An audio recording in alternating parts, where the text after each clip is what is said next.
මුහුදු පතුලේ පිහිටි සුන්දර දියමුතුපුර රාජ්‍ය පාලනය කරන්නේ නපුරු හා බලවත් භයංකර රජු මහා තල්මසකි විසිනි. සියලුම රටවැසියන් බියෙන් හා දුකින් ජීවත් වේ.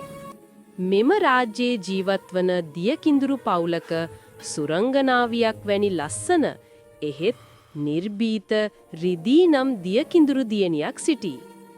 මාළු මිනිසා මෙහෙම කැගහන් පටන් ගත්තා. ඉක්මන් කරන්න භයංකර රජුගේ සෙබළුන් එනවා.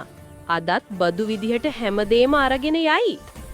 මේ කතාව අහගෙන හිටිය දියකිඳුරිය කිව්වා, අනේ මේ නපුරු පාලනය කොයි කාලෙටද ඉවර වෙන්නේ? ඒ කතාව ඇසුණු තාත්තා මෙහෙම කිව්වා. දුවේ රිදී අපි දුබලයි. අපි නිහඬව ඉන්න ඕනේ. ඊට පස්සේ රිදී මෙහෙම කිව්වා. නිහඬව සිටීම බියගුළුකමයි තාත්තේ. මම මේ දුක බලන් ඉන්නේ නැහැ. මම මගේ බුද්ධියෙන් මේ නපුරු රජු පරදවනවා. රිදී හොර රහසේ භයංකර රජුගේ මාලිගාවට ඇතුළු වෙයි. භයංකර රජු සිංහාසනය මත හිඳගෙන මෙහෙම කතාවක් කියනවා.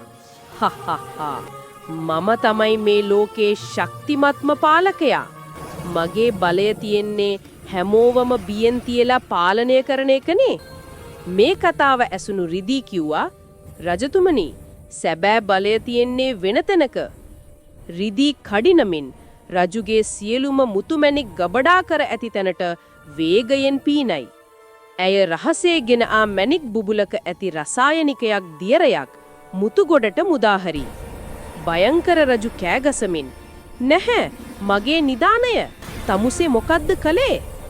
සියලු මුතුමැණික් ක්ෂණිකව මුහුදු පැලෑටි හා ඇල්ගී බවට පත්වේ. රජුගේ බලය හා සෙබළුන් බියට පත්වේ.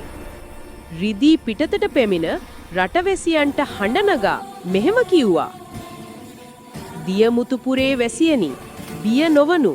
භයංකර රජුගේ බලය තිබුණේ මේ මුතුවල. දැන් ඒවා නැහැ. එයා දැන් දුර්වලයි. රටවැසියන් එක් වී නපුරු රජු නගරයෙන් පළවා හරි. භයංකර රජු දුර්වල වී නගරයෙන් පිටව යයි. මේක දෙකපු තාත්තා මෙහෙම කිව්වා. දුවේ රිදී, ඔයා අපේ රට බේරගත්තා. රිදී සිනාසෙමින් මෙහෙම කිව්වා. සැබෑ බලය තියෙන්නේ ශක්තියේ නෙවෙයි තාත්තේ. ඒක තියෙන්නේ බුද්ධියේ සහ නිර්භීතකමේ. දියමුතුපුරය එතැන් සිට නිදහසින් හා සතුටින් ජීවත් විය.